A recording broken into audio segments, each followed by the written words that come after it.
I thank each one of the participants as well as the doctors, as well as the medical fraternity and the caregivers in management of HIV for attending this wonderful talk on pre-exposure prophylaxis for HIV. One of the burning issue in terms of how the lifestyle modification and the kind of quality of life which is getting improvised, and helping the people living with HIV to deal in terms of this, as well as get themselves protect from passing on this particular infection to each other, where a strategy of PrEP has been designed and approved by all the major guidelines. And to have this insights on PrEP on HIV, we have today Dr. Anivita Aggarwal, who is an DM infectious disease specialist practicing at Sir Gangaram Hospital. Doctor is a member and participant of IDSA, ECMED, as well as SIDS, and she has a keen interest in HIV, TB, and vaccine. Thank you, madam, for providing your valuable time for sharing your insights on PrEP in HIV management. And on behalf of Hetero Healthcare, I thanks all the participants as well as the eminent speaker for sparing their time and have an interesting session on this very important topic of PrEP in HIV. Not taking much of time, I'll pass on this to Dr. Aggarwal for taking up this session, where she will be sharing the insights in terms of it. And I'll request the audience to keep posting their question in the comment box or the chat box. So this can be taken up after the session has been done through the Q&A thing. So over to you, madam, for an interesting talk on PrEP in HIV. Yep. Hi, very good evening to all the listeners and participants. So we know that there is post-exposure prophylaxis to HIV. What does that mean? That means that after somebody has had an accidental exposure, they should take preventive medicines to prevent themselves from having HIV. But is there something which we can do before it? So, for example, we are engaging in high-risk behaviors. We are eligible for pre-exposure prophylaxis. So, what does this truly mean?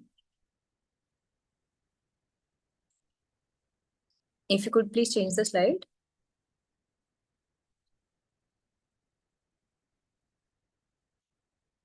Right. So what does pre means? Pre means before an exposure. So what is an exposure? Exposure is that if a fluid containing HIV actually comes in contact with a cut skin, like for example, if we have a cut wound and we are taking care of a person who is HIV positive.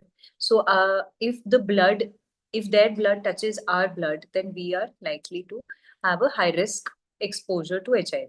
Or if any mucous membrane is coming in contact with a fluid which is contaminated, for example, any kind of sexual exposure, whether anal or whether vaginal, both are high-risk exposures to a patient who is coming in contact with an HIV positive patient. So what does prophylaxis means? Prophylaxis means that we are taking an active action to actually prevent this infection and subsequently the disease from happening. So pre-exposure prophylaxis for HIV, which is also known as the PrEP strategy, this involves using antiretroviral medicines, that is the actual medicines which are used to treat HIV, to reduce the risk of acquiring HIV infection in patients who are known negative. So somebody who is not HIV positive, they're giving these medicines to prevent the infection from happening. Now, this is a very life-changing thing. So if we look at the world case scenario, as of now, PrEP is something which is really frowned upon, which is not looked up upon, and very few countries have actively advocated and started to use PrEP. So the main agenda of this talk is not just to normalize sexual behavior, but also to educate people who are engaging in high-risk sexual activities to be aware of the options that are available to prevent from HIV acquisition. As of now, if we talk about NAPO, PrEP has finally been included in NAPO. That means our National AIDS Control Society of India has finally agreed upon this very entity being very important. And in certain high-risk situations and certain special situations, pre-exposure prophylaxis has been recommended through the national program. Next, please. So we'll come to a case scenario. So in our OPD, an HIV negative young female comes in and she plans to attend a rave party. She wants to go to this party over the weekend. She plans to do IV drugs and she plans to do various other substances. She comes to our OPD with the fear that she is scared about acquiring HIV. She feels that in the party, she might engage into activities which puts her into risk of acquiring HIV. Now, rather than stigmatizing, rather than judging, and rather than you know educating the woman to not to do this, we can actually offer pre-exposure prophylaxis. So obviously, as a doctor, we always recommend that we must take precautions. We must be careful in terms of acquiring any kind of sexually transmitted diseases or IV drug abuses. But if the patient is well aware of the surroundings and if the patient is cautious about using pre-exposure prophylaxis, this is something that can be offered. Next slide, please. So this is called the very blue pill. This is basically used in HIV negative individuals in the scenarios like expressed previously and others to reduce the risk of acquiring it when we are exposed, and especially when we know that we are going to be exposed in the future. So before an event happening, we can evaluate our risk and actually use pre-exposure prophylaxis. So this is meant for patients who are HIV negative and who are likely to go through high-risk behaviors. Next, please. So this is essentially the medications that are available. This is a fixed drug combination of two drugs which are used to treat HIV, that is tenofovir along with emtricitabine.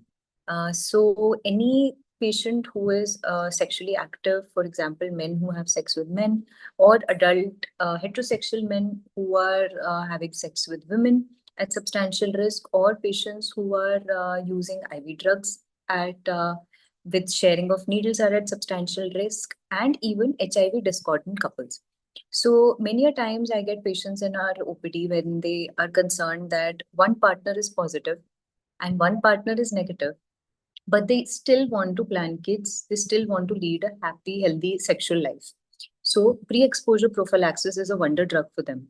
Without having the risk of acquiring the infection, the HIV negative partner can comfortably engage in unprotected sexual intercourse and subsequently even plan family. Next slide, please. So does it actually work, or it's just only farce? So there are various studies. If we look at different sexual preferences in gay men, 99% efficacy was documented through multiple trials, Prout trial, Ipagre trial, and Iprex trial. Amongst heterosexual females, more than 90% efficacy was found in Partners trial, FEM and PrEP Bostovana trials. Amongst heterosexual men, that is men engaging in sexual contact with women, again, more than 90% efficacy was found in Partners trial. Subsequently, even in injectable IV drug abusers, although the efficacy is slightly lower, but 75 to 85% efficacy has been advocated. So what does this mean? This means that more than 90% efficacy to a pre-exposure prophylaxis can be achieved in patients who are engaging in such activities. And this is a life changer. This is a game changer. So for somebody who is scared of getting HIV, we must evaluate them whether we can offer them PrEP. Next slide, please. So somebody who does not have a suspicion of acute HIV infection, somebody who is already a known HIV negative, that is on the first episode, we have to test that whether they already have the disease or not. Somebody who is at risk of acquiring HIV infection, and after ruling out a few contraindications for the drugs and their willingness and motivation for regular checkup, these patients are eligible for PrEP. So the key point here is willingness to use PrEP as per prescription, not as a pop-in pill as and when they feel like. It has to be under strict medical supervision, strict regular health checkups, and follow-up HIV testing. Next slide, please. So a sexual partner who has a partner who is HIV positive has substantial risk for HIV in the last 6 months. For example, anal and vaginal intercourse with one or more partners without condoms. Somebody who has had sexually transmitted diseases in the last 6 months, and somebody who shares needles or other equipments to inject such drugs. These are the high risk populations who are eligible for pre exposure prophylaxis and must be offered so. Next slide, please. So there are two main regimens which are available. So tenofovir with emtricitabine. So there are two formulations of tenofovir which have been tried out in trials, which is TDF and TAF, that is tenofovir difumarate and tenofovir alafenamide. Tenofovir alafenamide based combination has an advantage, like the side effects in terms of renal and bone mineral density side effects are negated. The pill size is smaller, and however, it has only been tried out in trials in MSM population and in transgender females. However, the original brand name Truvada, which comprises of TDF along with emtricitabine, can be given in any sexual orientations. However, the side effects which need to be monitored are bone mineral density losses and renal toxicity. Next slide, please. So once you start a patient on PrEP, once you start taking PrEP, can we immediately engage into high-risk behavior? No.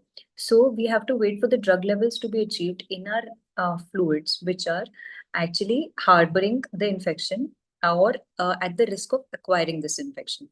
So a few days gap is very important in its efficacy to be achieved. So if somebody is engaging in receptive anal sex, at least a week before the event, PrEP should be initiated.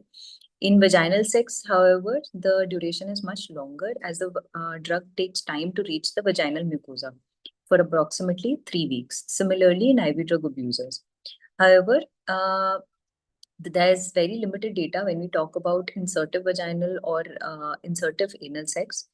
However, the receptive partners are more likely to have acquisition of disease, hence, their efficacy has to be timed as per the sexual activity to be planned. Next slide, please. Now, there's something which is very interesting, which is called event-driven PrEP, which is known as on-demand PrEP. Like this patient of ours, which we discussed, has planned. So she has planned that on the weekend, she will be engaging into a rave party and meeting multiple partners. So if we have a pre-planned event, so we can offer our patients to take pre-exposure prophylaxis in a timed manner. When you can take 2 pills within 2 to 24 hours before the sex, and 1 pill 24 hours later and another pill 24 hours later, which is the 2-1-1 regime. So these 4 tablets are very effective when it comes to sudden event-driven PrEP, rather than waiting for 1 week or 3 weeks before the drug efficacy is achieved.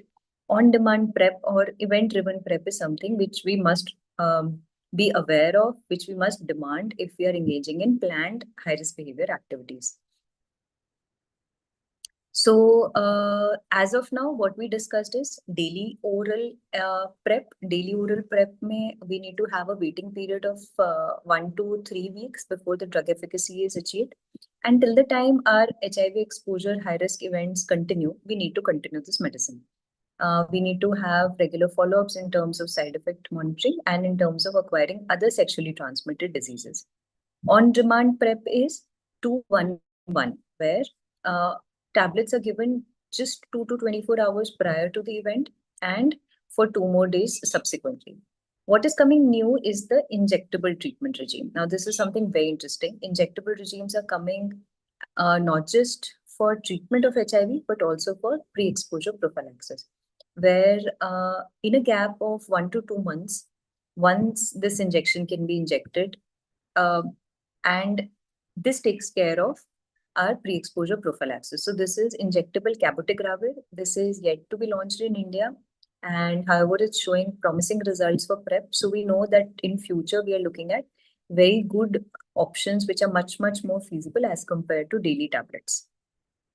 Next slide, please.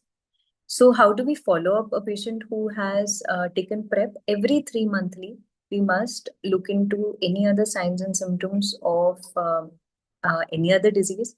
We must repeat HIV testing to make sure that we have not acquired the disease itself somehow. Pregnancy testing must be monitored, and a prescription of pre-exposure prophylaxis is not to be given more than 3 months.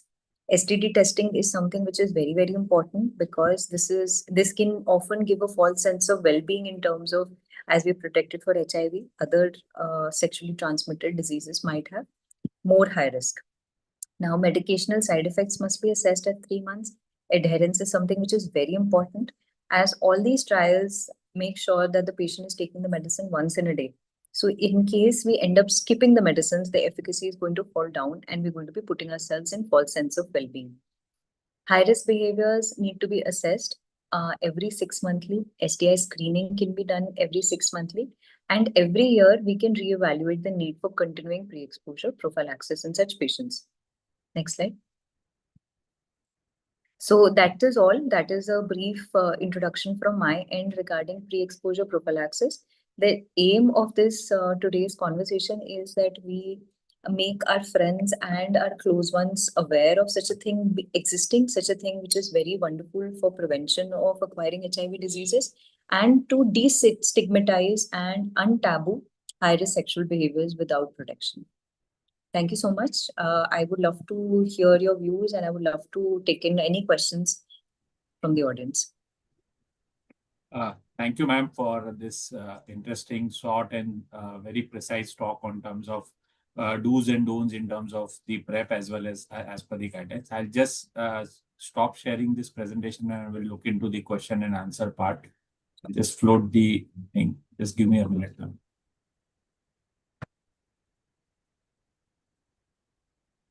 So we have, ma'am, questions which has been floated by things. I'll just. So, ma'am, there is a very basic question in terms of how many years an HIV patient is alive without taking medicine as well as with taking medicine. A very thing. So this is something which has been floated first. Yes. So thank you, Mr. Kumar, for this question. Anybody who has HIV positive should be offered the medicines. And the medicines these days are very good. They're highly efficacious. Within 3 to 6 months of starting the medicine, the immunity levels come back to as equivalent to a healthy individual. And a person can lead up a normal, healthy life like any other person without HIV. So just the initial 3 to 6 months are the difficult phase where our immunity is getting back into place. After that, the age is no limit. After that, the disease is almost as good as suppressing thyroid or suppressing diabetes. If you are adherent to the medicines, you are as healthy as any other individual. However, if you do not take medicines, then gradually and slowly, what HIV does is it hampers our immunity. It reduces our immunity. Gradually and slowly, the body will start looking weaker. There is going to be high risk of various other rare infections, and the lifespan is definitely going to be very, very short. But the death sentence that we used to historically think about, ki HIV ho gaya, ab to zindagi khatam hai, that thing has very much changed in the recent past, when we have such amazing drugs which are equivalent to the international standards, which have very good efficacy, very low side effects, and one must not hesitate in seeking help from a nearby healthcare professional. Thank you, ma'am, for taking this thing. Second question is from Dr. Pooja, from Ms. Pooja Kumari, where she would like to know how PrEP is effective in HIV prevention. Though you have shared it in the data, but still, if you want to show some more insights on that, ma'am. Yeah, thank you, Pooja, for this question. So, PrEP basically comprises of two important drugs, which actually are antivirals, which are used to treat HIV. So what these two drugs actually do is that they concentrate their levels in mucosa or in the skin and in the blood where the HIV infection enters. The moment the infection or the virus enters our body, what this drug is going to do is immediately kill it and not let it replicate and not let it settle inside our body. So that is how the drug is actually working. And if taken timely, if taken regularly, it is more than 95% efficacious. And even some trials suggest that 99 to 100% efficacy is achieved. So for HIV discordant couples, that is a couple who is expecting, wanting to conceive, is wanting to have a family. One partner is positive, one partner is negative. This is a wonder drug where we can be easily convinced and sure that HIV transmission is not going to happen. Thank you, ma'am. There are a couple of questions from Mr. Deep Kumar Sharma. Yes. Where the first question is HIV person का अगर viral load undetectable हो तो क्या वो normally baby कर सकता है और इंटर के उसके थ्रू बेबी को HIV ट्रांसमिट तो नहीं होगा. And second is there a permanent cure for HIV? Thank you, Doctor. Thank you, Mr. Deep Kumar Sharma. So HIV viral load undetectable का मतलब है कि आपके ब्लड में एंड आपके बॉडीली फ्लूइड्स में वायरस की मात्रा बहुत खत्म हो गई है. बट दैट डजंट मीन आपकी बॉडी से वायरस चला गया है. So the body is still having the disease. If you end up stopping to take these medicines, the viral load will increase and the risk of transmission worsens. तो अगर viral load undetectable है, means you taking the medicine properly, means आपकी bodily fluids में वो virus का level ना के बराबर है. And in such cases you can have normal intercourse with your partner if your partner, even if your partner is HIV negative, and you can expect a normal baby in future. Baby का HIV transmission depend करता है कि mother HIV positive है या नहीं. So if a mother is HIV positive and if her blood viral load is undetectable, then the baby will not be acquiring the HIV infection from the mother to the new unborn fetus. Also, we must remember U is equal to U. What does that mean? Undetectable is equal to untransmissible. So with the current new regimes of HIV treatment, we are that sure that if somebody is undetectable, it is equal to untransmissible. So even in HIV discordant couples, they can plan a family. Coming to your question, HIV का कोई permanent cure है या नहीं? Sorry, as of now there is no permanent cure of HIV. Yeah, various studies have been done in terms of bone marrow transplant and chemotherapeutic agents, but as of now, science is far, far away from curing the patient completely of HIV. But yes, we can suppress it to an amount where it is undetectable, untraceable, and most importantly, asymptomatic. Thank you, ma'am. The next question, ma'am, is from Kundan Kumar Gupta. I think where he's trying to share he's facing regularly skin infection and itching. Probably needs consultation is what I can put it across. I think a proper consultation with Kundan Kumar Gupta would be advisable. So I am practicing in Gangaram Hospital. Please feel free to book an appointment and we'll have you looked at. And the next couple of things is one from Dr. Srinivas Rao and Manisha Pawar. I think they are looking into what is PrEP HIV and PrEP regarding information. So if you want to sum it up, ma'am, already you have covered that, but I'm putting it across your thing. You want to sum it up in terms of this. Over to you, ma'am. So this is basically pre-exposure prophylaxis. Pre-exposure, as in when we know that we're going to be exposed to a high-risk behavior which can put us in risk of acquiring HIV, such patients can be given pre-exposure prophylaxis to HIV from HIV. The drugs that are available are dual drugs, tenofovir along with emtricitabine. One single capsule needs to be taken at least a week before planning an event in a known partner discordance, or event-driven PrEP can be given where within 2 to 24 hours of an unprotected sexual encounter, we can provide PrEP to these patients, and they need to be followed up for every 3 monthly for the ongoing exposure and acquiring any other sexually transmitted disorders. Okay, ma'am. I'll first of all congratulate Dr. Parvati for asking this very relevant question from healthcare professional, that is it advisable for healthcare provider to take a short course PrEP before handling infectious body fluid? And the same doctor has asked like why TAF only in MSM and transgenders? So your views, Right. ma'am. Thank you, Dr. Parvati, for asking this. No, healthcare providers are not to take a short course because there's nothing like short course. If we are handling an infectious bodily fluid, universal precautions are the way to go. Because if we are expecting that we are not letting the infectious fluid touch our mucosa, or we are not letting our infectious fluid touch our blood, then we are not at risk of acquiring HIV. So for healthcare providers, universal precautions is something that is advisable. So you can maybe wear coveralls with gloves and maybe even an eye shield to protect your eyes, and then handle the infectious bodily fluids. But a short course of PrEP is going to not prevent any accidental needle stick injuries. Hence, universal precautions is the way to go. TAF is under trials for MSM and other than sexualities, other than MSM and transgenders.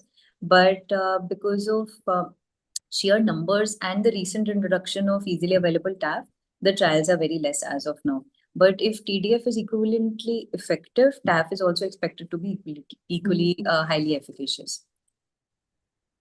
Thank you, doctor, for responding to this. There are a couple of questions from Mr. Rahul Sharma. Can I share PrEP with my HIV positive partner or take my partner's HIV medication to help prevent HIV? As well as if I take PrEP, can I stop using condoms when I have sex? Right. So, PrEP is different from the main HIV medicine. The main HIV medicine comprises of three drugs, usually tenofovir, along with emtricitabine or lamivudine, and dolutegravir or bictegravir. So, PrEP, whereas comprises of only two drugs. So, the medicine for HIV treatment is different, and medicine for PrEP is different. So, you can't share the medicines with each other. But yes, you can go ahead with condom less sex with your HIV positive partner if you are taking PrEP. That is the whole agenda behind the efficacy that we talk about. That if you are coming in contact with an HIV positive partner and you want to go ahead with unprotected sexual intercourse, then PrEP is the way to go for you. Thank you, doctor. The next question is again from a healthcare provider. Dr. Smrutiman wants to understand the post-exposure prophylaxis regime as well as drugs and durations for that. Absolutely. So I had discussed this in my presentation. We have tenofovir, alafenamide, along with emtricitabine based combination, which comes under the brand name of Truvada outside, and which comes by the name of Tafnat MF from Hetero. So this post-exposure, I'm sorry, I mistook. Is this post-exposure that you're asking or pre? Yes, ma'am. Yes, it is post-exposure, ma'am. Yeah. Okay. So post exposure is basically after we know that we have accidentally encountered an HIV positive fluid, blood, or needle stick injury. Right. So post exposure prophylaxis drugs are same as HIV treatment, that is TLD, tenofovir, with emtricitabine or lamivudine and dolutegravir. So this treatment needs to be taken for 28 days every day at the same time, preferably within 2 to 72 hours of the exposure. And at the end of the month, we need to reassess whether the patient has successfully evaded the infection or has acquired the infection, as the patient can be in window period. So testing at the end of the month is the way to go about it.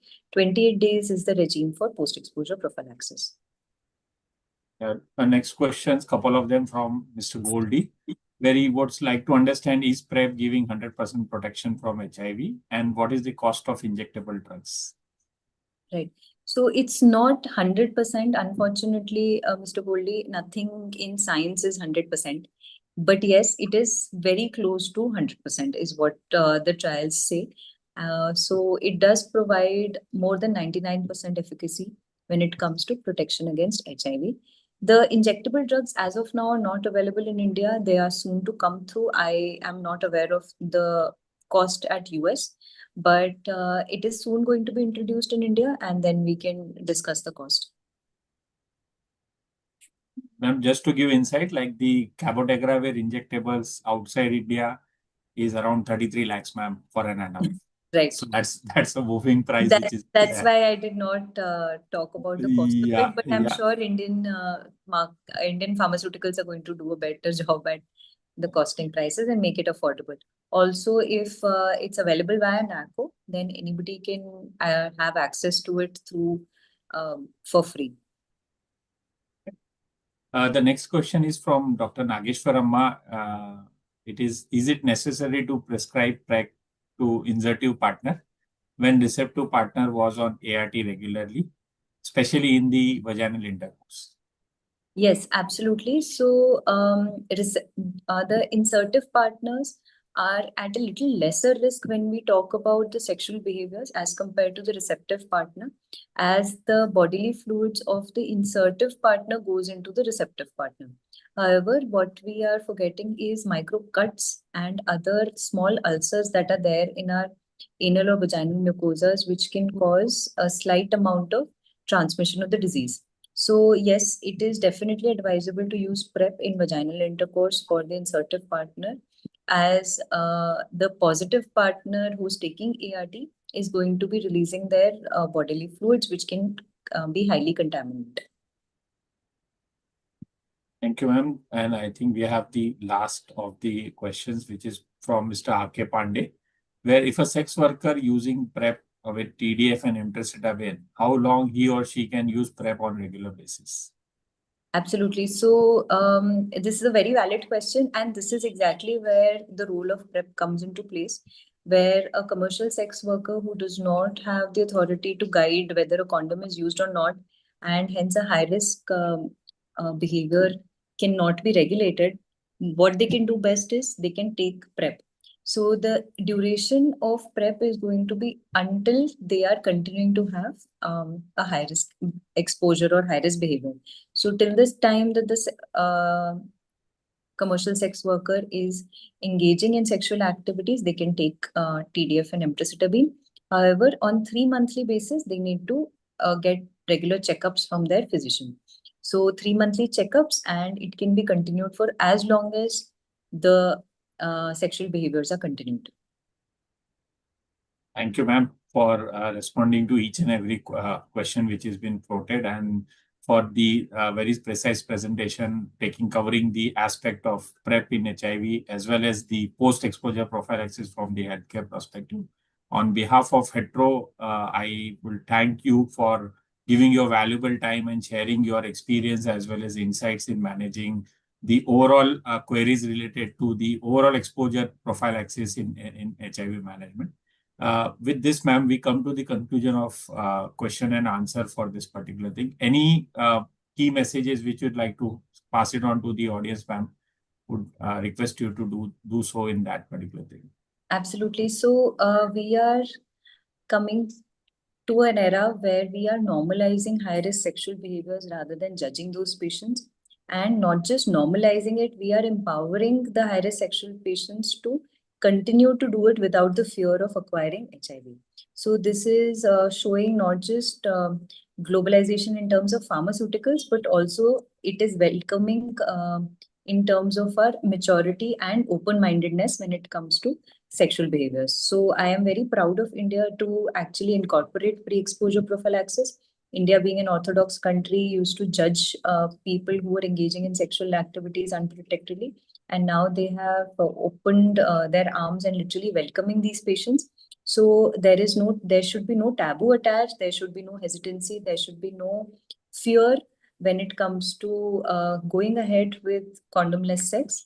We must educate that such options are available to our HIV discordant patient couples, that they can actually have a healthy baby, they can actually have a healthy sexual life without having the fear of acquiring the infection. So these are very life changing things. On When we talk theoretically, they seem like okay, but when we actually offer it to a couple who's wanting to plan pregnancy and they feel that yes, there's an option that the pregnancy can be safe, the mother can be safe, or the father can be safe, and it is a life changing event for them. So it is a very good thing that has started, but however, the usage is very limited. So the agenda of this talk today is to make everybody aware that such a thing exists, and if somebody needs it, they must seek and expert healthcare advice and demand PrEP. So this would not just encourage them, this will also empower them to take proper medical help. Thank you, ma'am, for these key messages, especially for managing the PrEP and how society is taking this up, and more awareness is been required for many people to take this up and Absolutely. ensure that the transmission doesn't happen is for the futures to come. That's that. Thanks, ma'am, for on behalf of Hetero for giving your valuable time and sharing the insights with the audience. And I thank entire audience for have a patience listening as well as floating your question and answer to make it more fruitful and a discussion-oriented thing. Thank you. With that, we'll conclude this session on PrEP in HIV and many more to come in future in terms of overall awareness in HIV management. Thank you, doctor, for giving your valuable time. Thank you, Mr. Gajendra. Thank you. Thank you.